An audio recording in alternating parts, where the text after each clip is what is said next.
नमस्कार मित्रों, मैं दिनेश एक बार फिर स्वागत करता हूं आप सबका एन ऑप्शन में। मित्रों, आज के वीडियो में हम एक्सरसाइज 3.2 का ओवरव्यू करने वाले हैं, जिसमें सबसे पहले हम पढ़ेंगे एंगल सम प्रॉपर्टीज।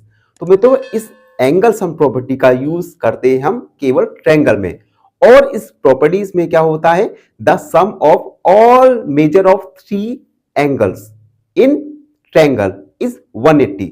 मतलब अगर हम एक ट्रायंगल लें, अगर हम इसमें एक ट्रायंगल लें, और थोड़ा ट्रायंगल में सही बनाऊं, ट्रायंगल ले, ट्रायंगल हमने मान लिया ए बी सी, हमने एक ट्रायंगल लिया और इस ट्रायंगल में एंगल्स होंगे, इसे मान लिया हमने स्मॉल ए, स्मॉल बी और small C.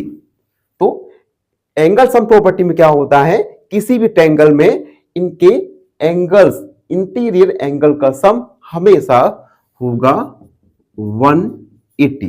It means angle A plus angle B plus angle C, ये कितना होगा 180। इसे हम कहेंगे angle sum property. It means मैं अगर राइट लिखूं तो the sum of the measures of three angles in a triangles is 180 degree. मतलब किसी भी ट्रायंगल में तीनों एंगल का सम योग कितना होगा 180। इसे हम angle property, angle sum property कहते हैं। इस प्रॉपर्टी में क्या करते हैं, अगर हमें कोई भी दो एंगल नोन है, गिवन है, तो हम इस प्रॉपर्टी का यूज करके तीसरा एंगल किसी भी ट्रायंगल का फाइंड कर सकते हैं। एक एग्जांपल देके समझते हैं। मान लीजिए हमने इस ट्रायंगल में ये था 60 डिग्री और ये हमने माना 50 डिग्री। ठीक है, हमने एक ट्रायंगल लिया, इसमें एंगल ए 60, एंगल बी 50 और एंगल सी हमें फाइंड करना है। तो हम किस प्रकार फाइंड कर सकते हैं, तो हमें पता है एंगल सम प्रॉपर्टी में 60 प्लस 50 प्लस एंगल सी कितना होगा, तीनों एंगल का सम 180। इन दोनों को ऐड करेंगे 60 प्लस यानी 110 प्लस एंगल सी इक्वल 180।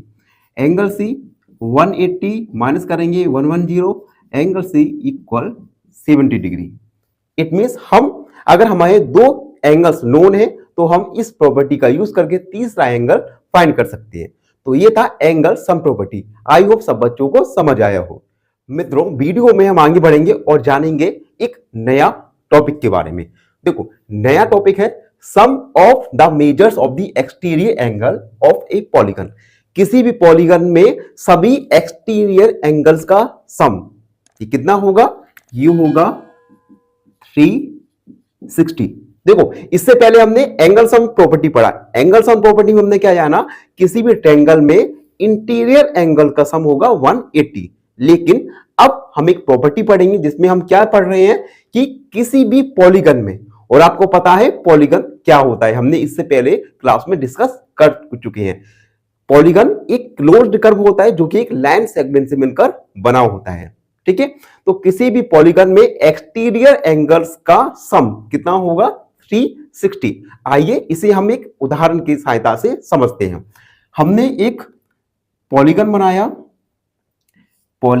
हमने, और इस पॉलीगन में हमने एक्सटीरियर एंगल, देखो ये एक्सटीरियर एंगल होगा, ये होगा और ये होगा, एक पॉलीगन और इसके एक्सटीरियर एंगल। हमने पॉलीगन को ए बी सी नाम दिया और इस पॉलीगन के एक्सटीरियर एंगल्स को हमने कैपिटल ए, कैपिटल बी और स्मॉल ए, स्मॉल बी और स्मॉल सी नाम दिया। तो किसी भी पॉलीगन में एक्सटीरियर एंगल्स का सम कितना होगा 160। It means angle A plus angle B plus angle C equal 360। ठीक, अब देखो ये पॉलीगन एक ट्रायंगल था, तब इसमें 360 है। पॉलीगन कोई सा भी हो, उस पॉलीगन में एक्सटीरियर एंगल का सम होगा 360। एक और पॉलीगन अगर हम बनाएं, जैसे हमने अगला पॉलीगन बनाया, ये पॉलीगन बनाया और इस पॉलीगन में polygon A B C D, और इस पॉलीगन में exterior angle small b, small c और स्मॉल डी, और ये होगा कहाँ गया स्मॉल ए, ठीक है, स्मॉल ए, ठीक है। अब इन सभी एक्सटीरियर एंगल का सम इसमें भी 360 होगा, यानी small A angle A, angle B plus angle C plus angle D कितना होगा 360।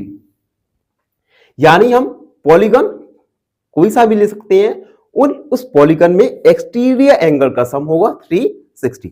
तो अभी हमने एक्सरसाइज 3.3 के ओवरव्यू में दो प्रॉपर्टी पढ़ी। पहली प्रॉपर्टी एंगल सम प्रॉपर्टी, जिसमें एक ट्रायंगल के इंटीरियर एंगल का सम था 180। दूसरी प्रॉपर्टी में हमने जाना किसी भी पॉलीगन में एक्सटीरियर एंगल का सम होगा 360। आई होप सब बच्चों क्वेश्चन पूछो आपसे। क्वेश्चन है if 6x = 12 then x is option A 12, option B 2 या ऑप्शन सी 72। इस क्वेश्चन का आंसर कमेंट सेक्शन में जरूर लिखिएगा। धन्यवाद।